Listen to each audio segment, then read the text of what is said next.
each win, every upcoming Navy football game becomes even more momentous. Saturday, the midshipmen turned their attention to one of their big goals, the CIC, Commander-in-Chief's Trophy, when they visit rival Air Force. A team effort lifted the Mids past UAB 41-18 on Saturday.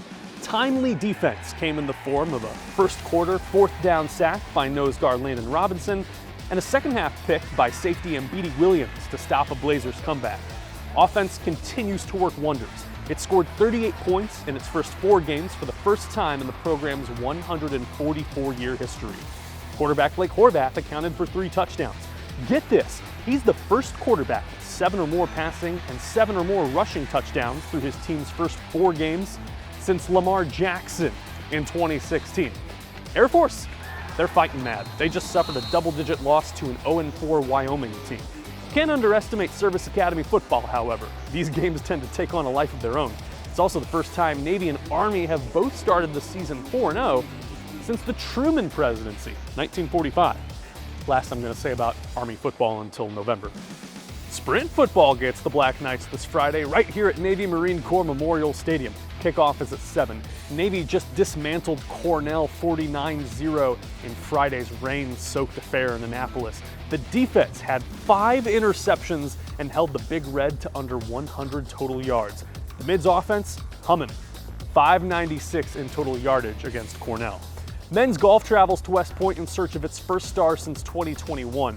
Last year in Annapolis, the match came down to a playoff hole, with Army winning in sudden victory. A first place showing at the Lagowitz Memorial Tournament in August, plus finishing 5th of 15 teams at the GOAT in September, has the Mids confident they're making progress towards their goals.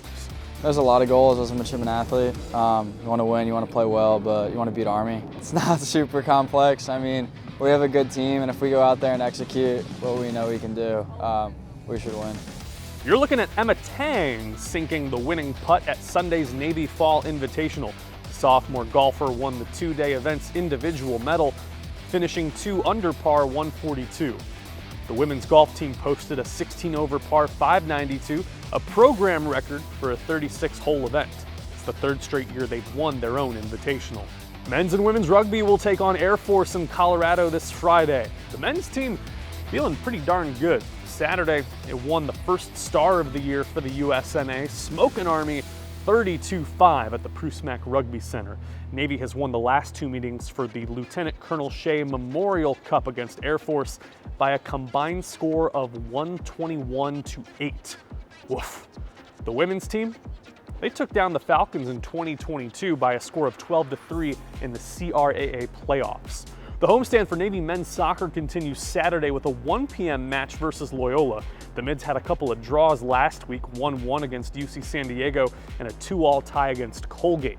Captain Charlie Creel and sophomore Nate Stewart scored goals against the Raiders. Swimming and diving opens its home portion of the 2024-25 season Friday against Penn State. The Mids hit the pool at Lejeune Hall at 5 p.m. Another year means their Patriot League supremacy is at stake. The women's team is gunning for its 13th consecutive league title, while the men will go for their 21st championship in a row.